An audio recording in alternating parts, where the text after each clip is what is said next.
Olá, sejam bem-vindos ao primeiro capítulo do Guia de Bolso, um semanário onde você vai descobrir um pouco mais sobre filmes, séries e games. Então abra o seu guia agora e vem comigo.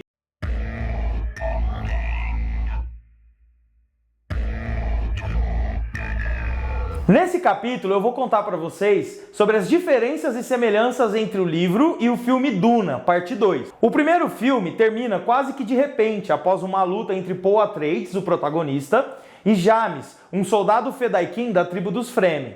Mas na verdade, Jamis não desafia Paul diretamente. Ele desafia Lady Jessica, a mãe de Paul, por ela ter imobilizado Stilgar durante uma luta corporal entre os dois. Acontece que nos livros, além de todo o seu treinamento Bene Gesserit, Lady Jessica também é treinada para lutar. Inclusive, depois de imobilizar Stilgar, uma das condições para permitir a entrada dela e de Paul na tribo é que eles ensinassem as formas de lutas que foram treinados, para que os soldados Fremen utilizassem essas técnicas contra os Harkonnen, agora novamente no comando de Arrakis e o Sardaukar, o exército imperial. Por esse motivo, nos livros, Lady Jessica não é uma figura assim tão indefesa quanto é mostrada nos filmes. Apesar de sabermos que ela pode usar os seus poderes com a voz para se defender em casos extremos, ela também consegue lutar caso precise. A luta com Jamis pode não ter sido tão justa quanto mostrada no filme. Poucos minutos antes, ao ser desafiada e Paul decidir lutar com Jamis, Lady Jessica usa a voz em Jamis, como que colocando dentro da cabeça dele um medo irracional, que nos minutos seguintes atormentaria o soldado Fremen, dando a vantagem a Paul. Nessa mesma luta, Paul luta de pés descalços, o que não acontece no filme. Antes de se apresentar para lutar, Paul retira os sapatos do seu traje destilador, lembrando dos ensinamentos de Duncan Idaho, que quando desconhecesse o terreno, o melhor era lutar descalço para não tropeçar ou escorregar. E eu até entendo a decisão, mas lutar descalço num planeta deserto, debaixo de um sol escaldante, não parece ser uma decisão muito inteligente. Paul teve 3 filhos e uma mulher deixados de fora desse filme. Essa mulher não era Shani, e os filhos não são os futuros imperadores de Arrakis, Leto II e Ghanima, que possivelmente vamos conhecer no próximo filme. Mas eu vou explicar para você. Após ele ganhar essa luta, é costume entre os Fremen que o vencedor herde todas as propriedades do perdedor. Isso é, entre os Fremen, todos os combates e desafios levam à morte. Então, isso era meio que uma garantia de que a família do perdedor teria meios de sobreviver. A posse era também uma responsabilidade que o ganhador tinha sobre tudo que fosse deixado. E nesse caso, Paul escolheu não se casar com a mulher de Jamis, mas sim, ela seria sua criada durante um tempo. E ele também cuidou dos filhos dele. Outra grande diferença entre os livros e os filmes é que aquelas rochas onde eles se escondiam não eram só rocha. No filme a gente vê pouca coisa por dentro daquelas cavernas.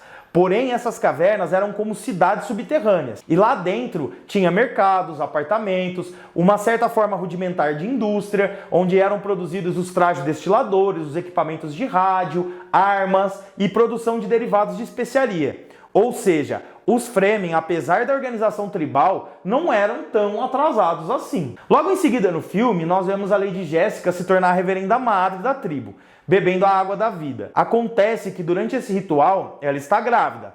Mas as semelhanças do livro com o filme, elas param por aí. Porque após o ritual, essa água é purificada. E todos da tribo também compartilham com a substância. E eles entram todos basicamente que no mesmo transe ali que a Lady Jessica, mas temporariamente. E o que acontece depois eu não vou poder falar aqui por conta do horário. Mas acho que já dá para vocês entenderem que teve uma noite de festa ali na tribo, né? Durante as visões de Paul, ele se vê em uma praia em Duna que não existe, já que Duna é um planeta cuja água é um recurso escasso. Nessa visão, ele também vê uma garota que chama ele de irmão. Essa é a Alia. E na minha opinião, é aí que a história começa a ficar bizarra. E vocês podem ir se acostumando, porque Duna é uma história com muitas bizarrices. E talvez isso explique porque o diretor decidiu não introduzir a irmã de Paul nesse filme. Sim, nesse ponto da história, Alia já é viva. Mesmo sendo um bebê, ela tem a consciência de um adulto, o que desperta muito medo nas pessoas. Imagina um bebê recém-nascido que pode falar, ouvir e opinar como um adulto. E para alguns, inclusive, isso é um mau agouro. E não termina por aí. A irmã de Paul vai ser responsável por um dos acontecimentos mais marcantes do filme. Você lembra que eu disse que Paul teve 3 filhos, mas eu só falei sobre 2, né? Isso porque durante as lutas no deserto existe um salto temporal de 2 anos. Nesse meio tempo, Paul e Shani têm um filho, que também seria chamado Leto. Durante esse tempo, Alia, a irmã de Paul, iria crescer e não conseguiria mais esconder que era uma consciência adulta num corpo infantil, o que traria alguns problemas para a família enquanto ela morasse com a tribo. Leto, o filho de Paul, seria assassinado durante o ataque à tribo Fremen por Feyd-Rautha, naquele ataque que a gente vê no filme onde ele usa um lança-chamas. Outra coisa incerta também fica sobre os Harkonnen. Nos filmes, todos eles são carecas e aparentam ser monocromáticos, pensadores, vingativos, aqueles que usam o silêncio como uma arma para tecer seus planos nas sombras e revelar pouco das suas intenções. Planos dentro de planos dentro de planos. Essa frase, inclusive, é muito utilizada nos livros. O que nos leva para a cena em Gade Prime, o planeta natal dos Harkonnen. Essa cena, para mim, é uma das mais icônicas do filme, o aniversário do Nabarão Feyd-Rautha, onde ele luta com 3 guerreiros Atreides. Ela nos mostra um planeta que tem um sol diferente, que aonde a sua luz toca transforma todas as cores em tonalidades de preto e branco. Inclusive, podemos ver nessa cena as roupas dos convidados mudando de cor aos poucos, conforme eles vão avançando perto da luz do sol. Porém, nos livros, nada disso existe. Foi uma licença poética por parte do diretor Denis Villeneuve.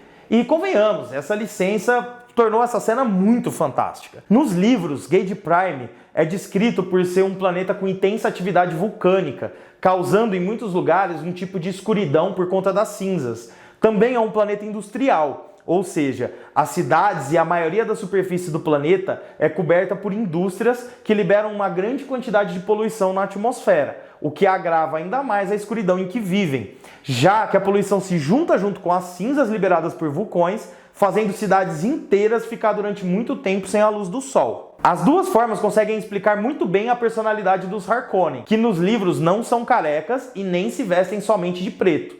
O Barão, inclusive, é descrito como uma pessoa pomposa, que gosta de usar adereços e roupas chamativas. Outro ponto interessante de se discutir é o Barão em si. No filme, ele parece com uma pessoa reservada, que fala pouco e ouve muito, que usa o silêncio como uma vantagem sobre seus inimigos. Mas no livro, ele é extremamente exibido, espalhafatoso, e é descrito também como alguém que não consegue controlar seus próprios vícios e vontades. Está quase todo o tempo comendo ou diversas vezes solicita escravos, já que os Harkonnen são uma sociedade escravocrata, para que eles realizem alguns favores que também o horário não me permite aqui falar. Chegando na parte final do filme e desse capítulo, eu vou pedir para você dar aquele like aqui no vídeo caso tenha gostado, se inscreva no canal e ative o sininho para receber notificações. E claro, pode compartilhar com seus amigos o Guia de Bolso. Na parte final tem uma das maiores alterações do filme em relação aos livros. O Imperador, que nos livros tem 70 anos mais ou menos, mas com o uso de especiaria, ele tem a aparência de metade da sua idade, ou seja, 35,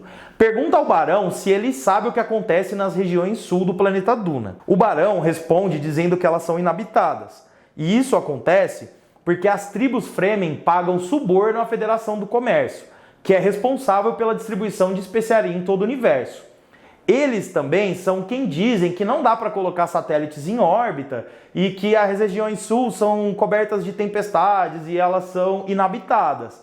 E por meio desses pagamentos, a Federação diz que é impossível colocar satélites naquela região, o que é mentira. Eles só não colocam porque são subornados pelas tribos. Após a invasão de Arrakeen, a capital norte de Duna, quem é responsável por liquidar o Barão é Paul. Mas isso não é bem assim na obra original. Essa, que para mim foi a mudança mais radical, acontece e eu entendo por quê. Quem é responsável pelo fim do Barão é a irmã de Paul, Alia, que durante os acontecimentos tem apenas 2 anos. Eu entendo o porquê de uma mudança tão grande, e eu acho que não pegaria nada bem um bebê fazer isso durante essa cena. O que acontece é que Alia usa a agulha das Bene Gesserit, o Gon Jabbar, no Barão. Essa agulha, ela é conhecida por possuir um veneno mortal que em contato com a pele seria devastador para qualquer um. E a última mudança acontece bem no final, quando Shani resolve voltar para a tribo e abandonar Paul, depois dele propor um casamento entre ele e a princesa Irulan, a filha do imperador, garantindo para si o trono. Nessa parte em específico, Shani fica ao lado de Paul, mesmo sabendo que ele iria se casar com outra pessoa. Só que essa trama só vai se desenrolar durante o próximo filme, Duna, Messias. E com os acontecimentos do fim de Duna parte 2, também acaba o primeiro livro da saga. Até então não sabemos ao certo qual vai ser o título, se Duna parte 3 ou Duna Messias, como é chamado o livro da sequência. A verdade indiscutível é que mesmo com todas essas mudanças, Duna entra para a história como uma das poucas adaptações bem-sucedidas de clássico da literatura para os filmes. E você, o que achou do filme? Gostaria de ver uma análise mais detalhada sobre Duna ou outros filmes? Encontrou mais diferenças que eu não coloquei aqui? Erros ou curiosidades? Deixa aqui nos comentários o que você mais gostaria de ver no Guia de Bolso. Esse é o fim do nosso capítulo sobre Duna. Muito obrigado a todos que ficaram aqui e até semana que vem.